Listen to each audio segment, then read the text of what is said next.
Amen. Ceci est la deuxième partie du témoignage de Eva Kirkov, missionnaire russe au Canada. Écoutez attentivement jusqu'à la fin et soyez instruits, car il y a beaucoup à apprendre dans ce témoignage. La sorcellerie et le sceau du Saint-Esprit. Le Seigneur Jésus m'a révélé ceci dans une vision. J'ai contemplé de grands sorciers faisant des œuvres de magie noire pour détruire l'Église. Et j'observais des maisons bombardées par des sorts de sorcellerie. Un certain nombre de chrétiens étaient envoûtés par les sorts qui les frappaient.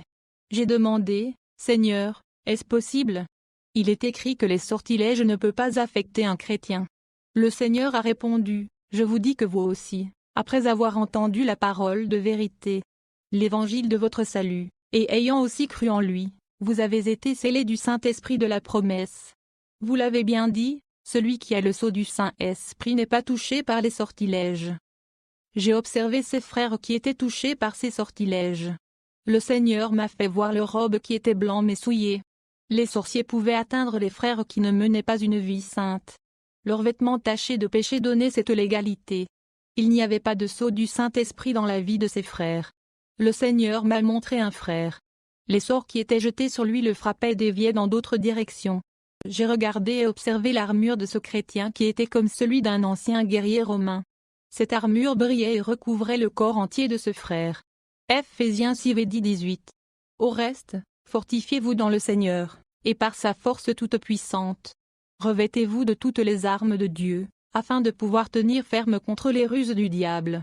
Car nous n'avons pas à lutter contre la chair et le sang, mais contre les dominations, contre les autorités, contre les princes de ce monde de ténèbres, contre les esprits méchants dans les lieux célestes. C'est pourquoi, prenez toutes les armes de Dieu, afin de pouvoir résister dans le mauvais jour, et tenir ferme après avoir tout surmonté. Tenez donc ferme, ayez à vos reins la vérité pour ceinture, revêtez la cuirasse de la justice, mettez pour chaussure à vos pieds le zèle que donne l'évangile de paix, prenez par-dessus tout le bouclier de la foi, avec lequel vous pourrez éteindre tous les traits enflammés du malin. Prenez aussi le casque du salut, et l'épée de l'Esprit, qui est la parole de Dieu. Faites en tout temps par l'Esprit toutes sortes de prières et de supplications. Veillez à cela avec une entière persévérance, et priez pour tous les saints. Nombre 22 verset 12.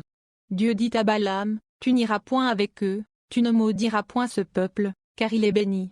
Nombre 23 verset 23. L'enchantement ne peut rien contre Jacob, ni la divination contre Israël, autant marqué, il sera dit à Jacob et à Israël, quelle est l'œuvre de Dieu. 1 Jean 5 verset 18. Nous savons que quiconque est né de Dieu ne pêche pas, mais celui qui est né de Dieu se garde lui-même, et le méchant ne le touche pas. 1 Jean 2 verset 9. Celui qui dit qu'il est dans la lumière, et qui haït son frère, est dans les ténèbres jusqu'à présent. Psaume 91 verset 10,11.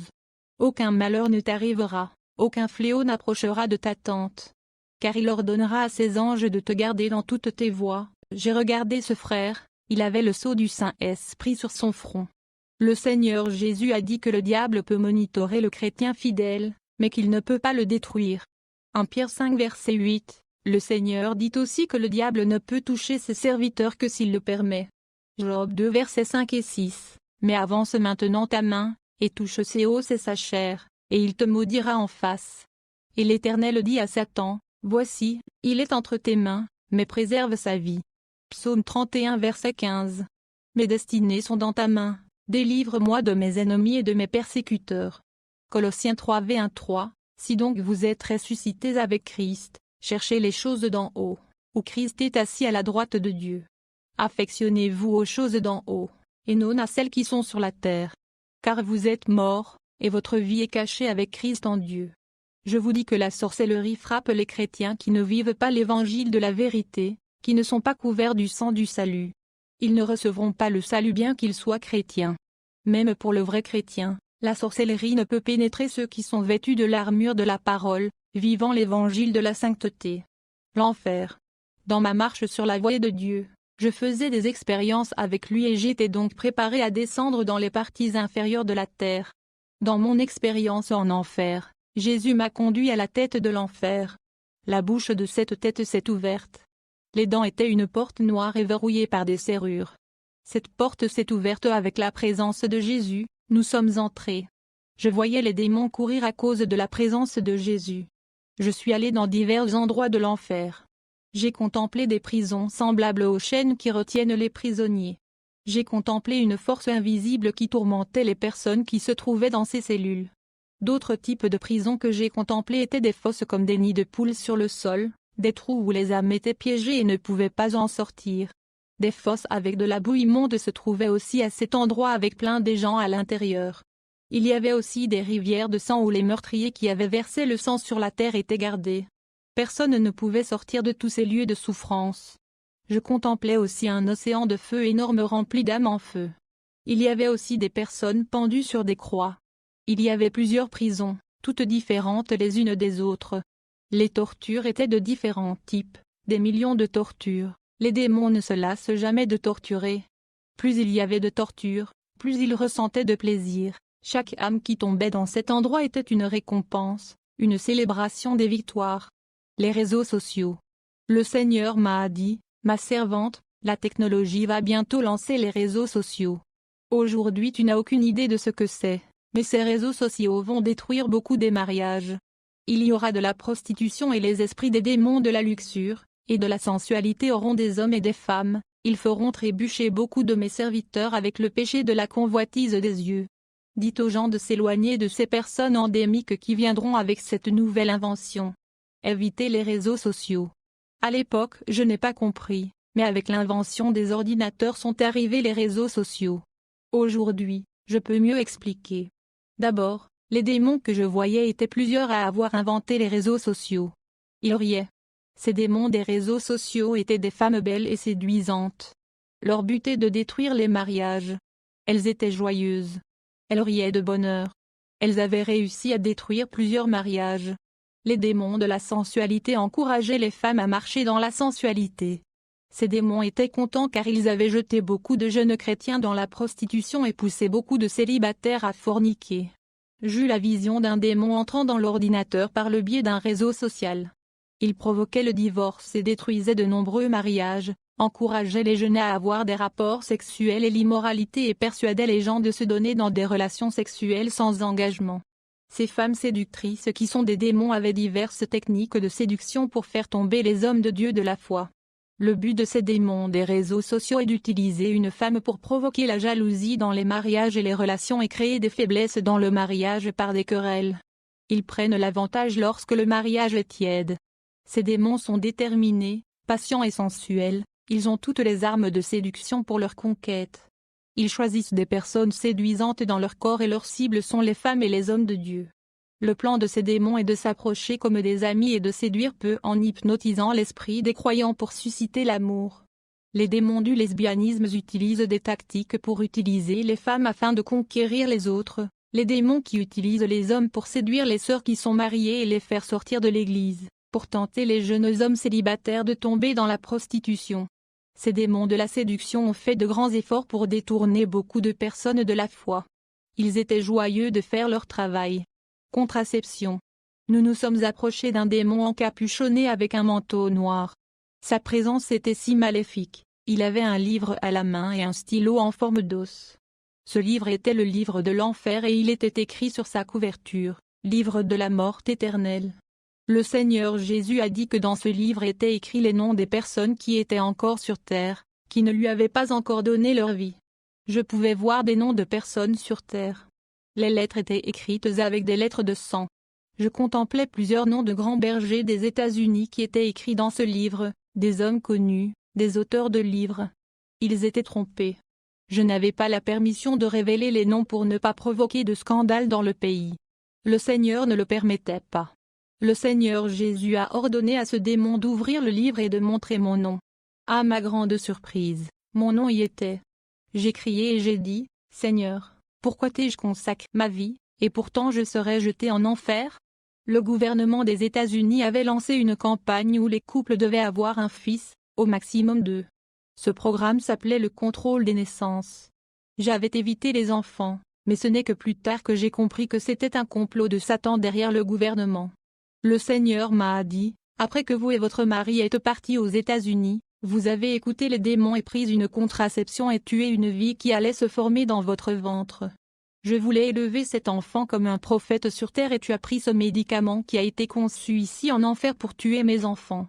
Aucun meurtrier n'héritera de mon royaume. Toutes les femmes qui sacrifient leurs enfants au démon Moloch ne sont pas dignes de mon royaume.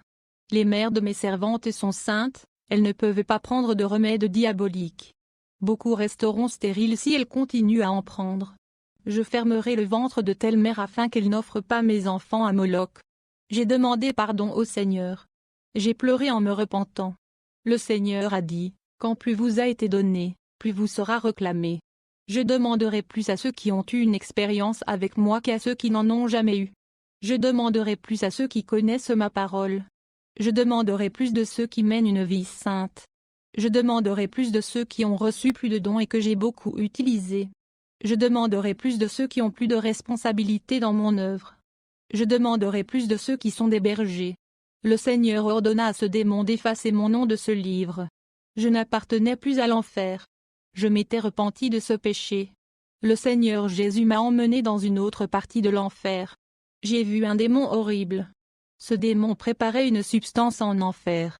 Le Seigneur Jésus m'a dit, cette substance est le poison de Moloch, qui est produit ici et qui va dans les pharmacies sous forme de contraceptif. Je pouvais percevoir la tromperie de Satan. Le Seigneur ne voulait pas me condamner en enfer mais me donner une chance d'arranger ma vie. Le fait que mon nom soit noté dans ce livre était par la permission de Dieu afin que je voie où je m'étais trompé. Homme de Dieu. Les démons en enfer font des festivités chaque fois que des pasteurs, qui sont des hommes de Dieu, ont des membres de leur famille qui ne sont pas encore sauvés, et que ces membres se font détruire. J'ai observé une table géante en enfer. Le démon en charge de l'ordre de Satan mettait en jeu les têtes de nombreux hommes de Dieu. Il tirait au sort ces hommes de Dieu, offrant de grandes récompenses pour les faire sortir de la voie du Seigneur. Le démon qui faisait tomber un homme de Dieu gagnait une récompense, et si, en plus, il pouvait amener leur âme en enfer et la présenter à Satan, ce démon gagnerait encore plus de récompenses. Chaque homme de Dieu avait un prix en récompense. J'ai observé des prix très élevés pour les têtes des gagneurs d'âmes. C'étaient les plus connus en enfer. Il y avait un grand désir de gagner ces âmes, toute l'attention était sur ces hommes de Dieu. Il y avait aussi beaucoup de femmes qui étaient marquées par les démons pour les divorces afin d'affaiblir la foi de ses frères et sœurs. Dans la réunion où tous les démons étaient assis, le démon en charge frappa sur la table et il y eut un vacarme et il disait qu'il aggraverait la sentence pour ces chrétiens qui vivent une vie sanctifiée. Il a dit, si un tel chrétien tombait en enfer, il boirait son sang en même temps que les démons dans une célébration. Les croyants qui faisaient partie de ceux qui étaient séparés du monde étaient le point de mire en enfer. Le démon en charge disait que ses frères faisaient de la destruction dans le monde, il gagnait de nombreuses âmes au ciel, luttait contre les fausses doctrines et démasquait tous les mensonges que Satan avait mis à l'intérieur des églises par le biais des faux enseignants. Le démon en charge disait aussi, si vous détruisez ces chrétiens séparés du monde, vous pourriez entrer dans les églises et y gagner des âmes pour l'enfer sans avoir besoin de sortir les croyants des églises. Un démon dit, chaque chrétien qui renonce au monde est une âme que nous perdons. Nous devons les empêcher de mourir au monde. Nous devons garder vivant leur désir pour les plaisirs du monde. Ce n'est qu'à cette condition qu'ils pécheront. Je vis des noms de diverses églises dans le monde, qui s'inquiétaient de ne pas laisser entrer le péché. Les démons élaboraient des plans pour infiltrer avec le péché les leaders comme des pasteurs ou les personnes qui présidaient les ministères. Je vis aussi le nom du ministère de mon mari sur la liste. J'ai demandé au Seigneur pourquoi le nom de l'église de mon mari était là. Il m'a dit, Satan va envoyer un membre dans l'église de votre mari. Il gagnera sa confiance, votre mari le mettra comme pasteur de l'œuvre. Il implantera des doctrines de démons pour détourner de nombreux membres. De nombreux jeunes quitteront l'église à cause de cet homme et suivront ce pasteur dans n'importe quelle église qu'il créera. Son ministère perdra beaucoup de membres s'il accepte cet homme comme pasteur. Mes frères et moi, ainsi que mon mari, pensions partir en mission, ouvrir de nouvelles églises et laisser un pasteur s'occuper de notre ministère. Les démons le savaient, ils ont écouté nos plans et ont comploté contre notre ministère. Je vis ce démon responsable rassembler une armée de démons en enfer et ils avaient déjà détruit toutes les personnes et les noms des ministères qui étaient écrits dans cette liste. Cette armée avait déclaré la guerre aux saints et était prête à aller jusqu'au bout sans reculer, car le temps de l'Église tire à sa fin. Ils n'avaient pas tellement de temps et étaient en pleine force pour empêcher les frères de se lever dans l'enlèvement. Club de football. Je suis allé dans une autre section de l'enfer. J'ai visité un espace où il n'y avait que des idolâtres, mais ce n'étaient pas des adorateurs d'images. C'étaient des supporters des clubs de football. Ils souffraient dans les flammes et les boucliers de leur club apparaissaient dans leurs mains. Le Seigneur Jésus me dit, « Dites à mon peuple que je ne veux pas qu'un de mes serviteurs regarde les matchs, ni encourage ces clubs. Il n'y a pas de supporters de football, ces gens sont des adorateurs. » Le Seigneur me prit par la main et nous sommes descendus sur la terre. Il m'a montré comment derrière chaque club de football connu se cachait un démon qui était adoré par ses supporters. Je vis des supporters démonisés sortir de ces clubs qu'ils encourageaient. Ces supporters endémiques battaient et tuaient d'autres supporters. Je vis 2 pasteurs qui étaient rivaux à cause de leurs clubs rivaux. Ces pasteurs étaient devenus de grands adversaires, à cause de leur club. L'un maudissait l'autre. Je voyais des gens pleurer quand leur club perdait, d'autres se suicider quand leur club perdait un match, d'autres devenaient dépressifs. Dans la vision, un frère a commencé à frapper le mur de sa maison lorsque son équipe a perdu le match. Il a maudit les joueurs, maudit le juge, maudit son club, a dit des mots horribles. Le Seigneur me dit, ceci n'est-il pas de l'adoration tordue? C'est de l'adoration, comme ils adorent leur club. Si tout le monde pleurait ainsi pour moi, et ils m'adoraient, j'aurais de verser le réveil. Le Seigneur m'emmena dans un stade de football qui était rempli de personnes excitées. C'était lors de la saison de la Coupe du Monde 1994 aux États-Unis. Le Seigneur me dit, ici, dans ce stade, il y a des personnes qui ont voyagé depuis leur pays pour adorer le football. J'ai quelques serviteurs ici dans ce stade. Pour voyager pour moi et prêcher mon évangile. Ils ne veulent pas, mais pour le football, ils dépensent leur argent en nourriture et en voyage. Il y en a beaucoup qui se disent mes serviteurs mais ce sont des fanatiques du football qui font plus pour leur club que pour moi. Ils dépensent leur argent en tickets pour regarder le football mais n'aident pas ceux qui ont besoin d'aide. Le football a volé la place qui est réservée à Dieu et beaucoup adorent ce sport et vont en enfer à cause de cette idolâtrie. Le Seigneur m'a montré ce démon, lui sur son trône dans les airs. Je contemplais un ballon dans sa main, il recevait les chants des supporters qui criaient dans le stade. Le Seigneur me dit que beaucoup de frères sont des footballeurs professionnels et qu'il ne voulait pas que ses serviteurs pratiquent ce sport de l'enfer qui volait l'adoration qui lui était due. Préjugés et humiliation. Nous sommes de nouveau descendus en enfer. Je suis allé dans un espace en enfer où j'ai vu des frères et des pasteurs qui traitaient mal les membres de l'Église parce qu'ils étaient au chômage et ne pouvaient pas aider l'Église. Un frère était en enfer à cause de ses préjugés envers les homosexuels. Un homosexuel est venu voir ce frère car son âme était vide. Le frère a traité cet homosexuel comme un chien et ne lui a pas prêché la parole. Ce garçon était fatigué de cette vie d'homosexualité et ne voulait entendre qu'une seule parole pour donner sa vie à Jésus. Ce frère est allé en enfer pour avoir humilié cette vie. Le Seigneur Jésus a dit, « Mon serviteur, ai-je été partial à l'égard de Naaman, qui n'était pas de mon peuple? Ai-je eu des préjugés envers la Moabite Ruth, qui ne faisait pas partie d'Israël? Ai-je eu des préjugés avec la prostituée Rahab, le Canaan qui a sauvé les Israélites de la mort? » Un autre frère était en enfer à cause de ses préjugés envers les prostituées. Dieu lui a envoyé une prostituée pour gagner cette âme, car Dieu avait des projets pour elle dans cette vie. Mais le frère avait honte de parler avec cette femme. Il avait peur que quelqu'un le voie parler avec elle et dise au pasteur qu'il était avec une prostituée. Il a résolu de la mépriser et de la fuir. Cet homme est allé en enfer pour avoir humilié cette âme précieuse. J'ai également vu des frères qui sont allés en enfer pour avoir humilié des personnes d'autres religions. J'ai vu un frère qui se disputait avec un sorcier. Ce frère a défié ce sorcier et a même prononcé des paroles prophétiques de malédiction. Nous n'avons pas à lutter contre la chair et le sang, mais contre les principautés, contre les puissances, contre les princes des ténèbres de ce monde, contre les armées spirituelles de la méchanceté dans les lieux célestes. Éphésiens 6 verset 12. D'autres frères étaient en enfer parce qu'ils avaient des dons spirituels et humiliaient les frères qui n'en avaient pas.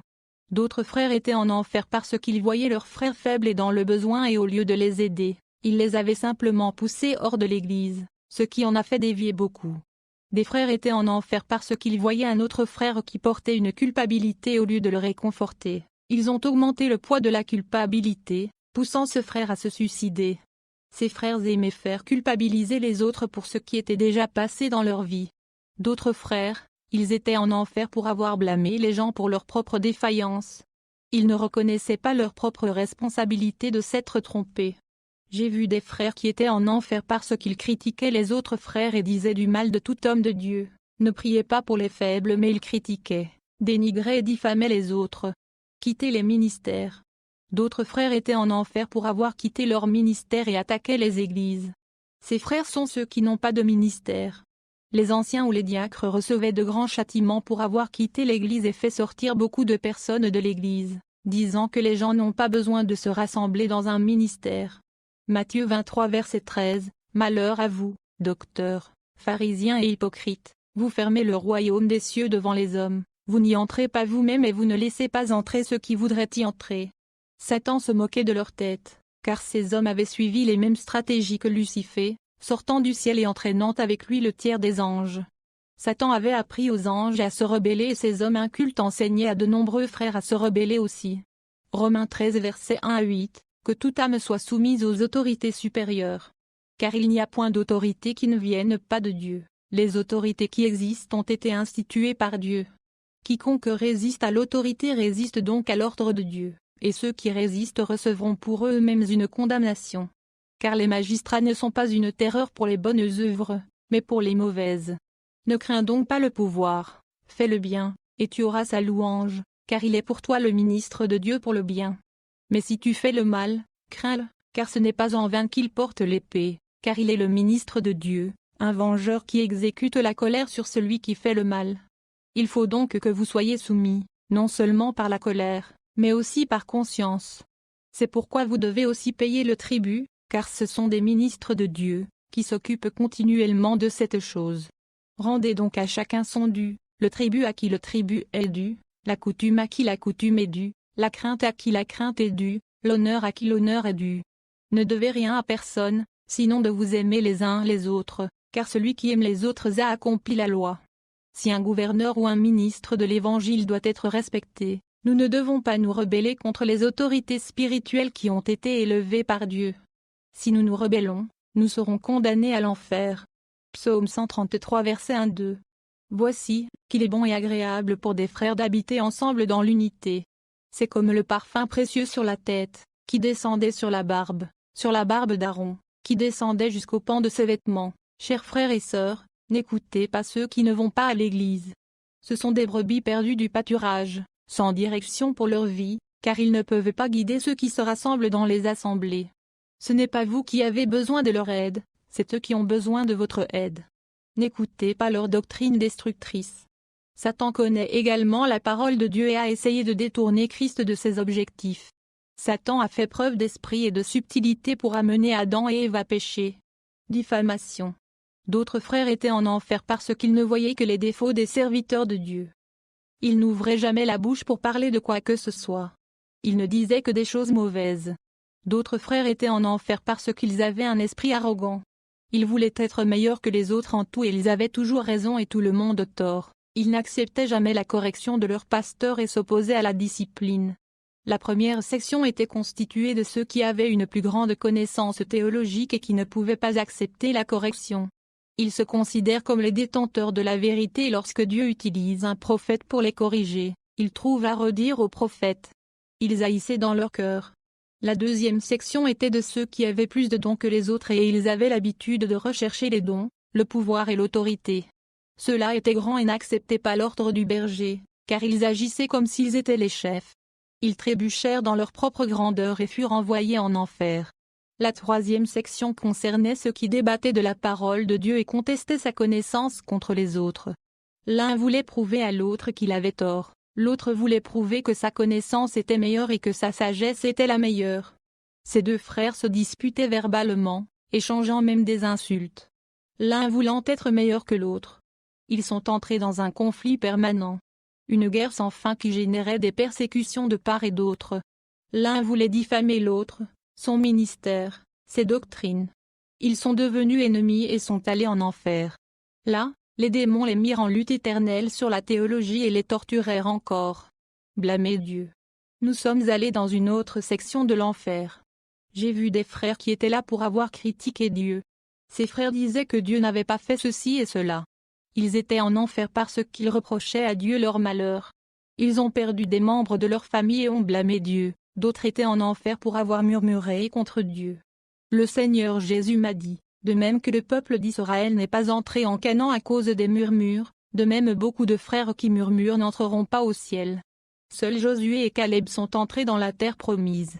Idolâtrie. Je suis allé ailleurs en enfer et j'ai vu une femme qui idolâtrait son mari. Elle a quitté les voies du Seigneur parce qu'il lui avait ordonné de le faire. Elle a obéi et a placé son mari au-dessus de Jésus. Elle était en enfer et souffrait pour avoir idolâtré son mari. Elle était morte tandis qu'il était vivant sur terre. J'ai observé un homme qui idolâtrait sa femme parce qu'elle était belle. Il faisait tout ce qu'elle lui demandait de faire. Elle l'empêchait de faire l'œuvre de Dieu et lui faisait quitter la main de la charrue et enterrer ses dons et cesser de faire l'œuvre de Dieu. Il était en enfer, il pleurait de peur que sa femme ne lui trouve un autre mari. Sa conscience souffrait davantage d'avoir quitté l'œuvre du Christ à la demande de sa femme.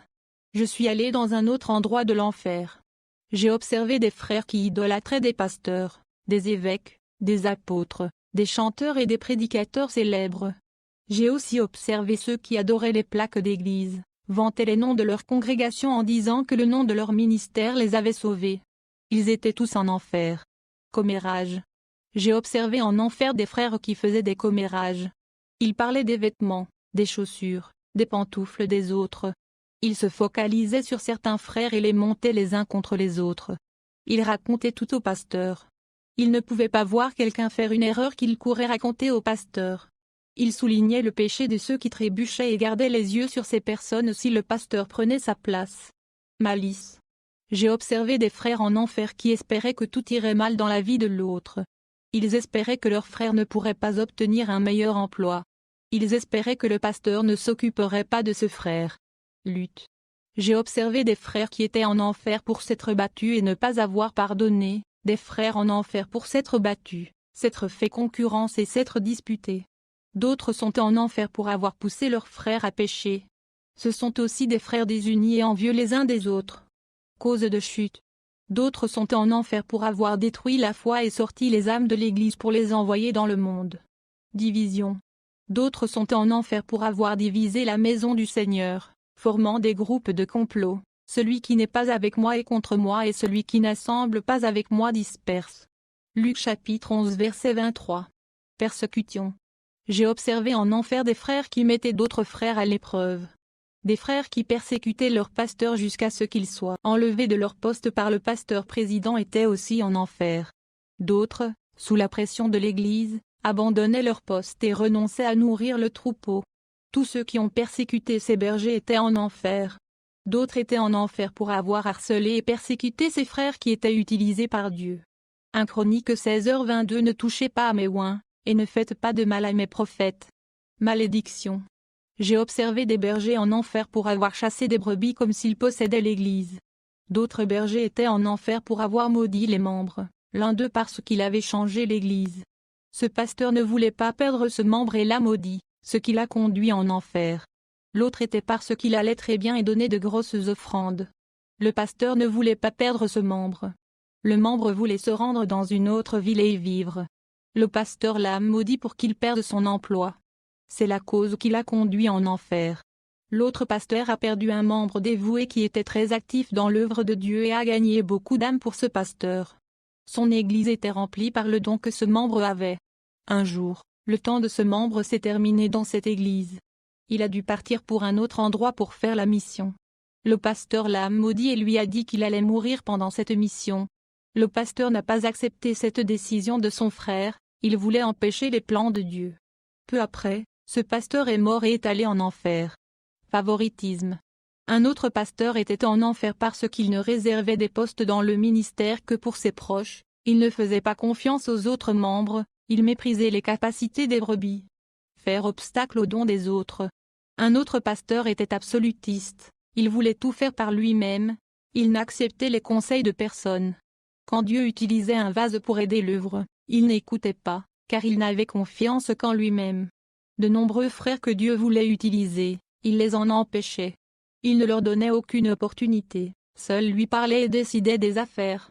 Beaucoup de frères ont enterré leurs dons à cause de ce pasteur.